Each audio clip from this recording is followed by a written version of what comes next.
Le dialogue économique et commercial de haut niveau entre la Chine et l'UE a repris en face à face après une interruption de 3 ans et cela est considéré comme une évolution positive. Les deux parties ont discuté de questions telles que les réformes de l'Organisation mondiale du commerce, le renforcement de la coopération sur la chaîne d'approvisionnement et l'amélioration des dialogues sur les droits de propriété intellectuelle. Les deux parties promettent de maintenir une ouverture mutuelle et de fournir un environnement commercial équitable et favorable aux entreprises de l'autre partie.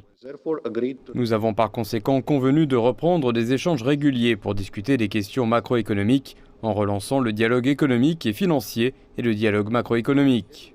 Beaucoup s'attendaient à ce que la question des barrières commerciales soit largement abordée. Lors de sa visite en Chine, M. Dombrovskis a fait part de l'inquiétude de l'UE concernant le déséquilibre commercial.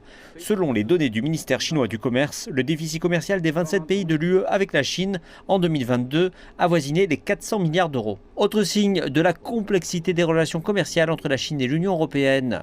L'UE a annoncé plus tôt ce mois l'ouverture d'une enquête anti-subvention concernant les véhicules électriques chinois.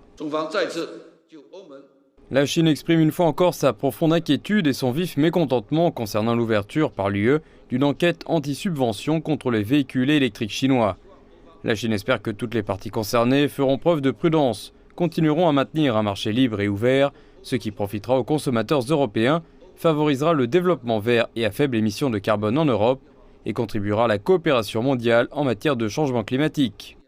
Et il s'avère essentiel de maintenir des relations commerciales et d'investissement saines entre la Chine et l'UE. En 2022, les deux parties étaient, l'une avec l'autre, les deuxièmes partenaires commerciaux. Et les investissements de pays tels que l'Allemagne, la France et le Royaume-Uni en Chine ont continué à augmenter au cours des 7 premiers mois de cette année.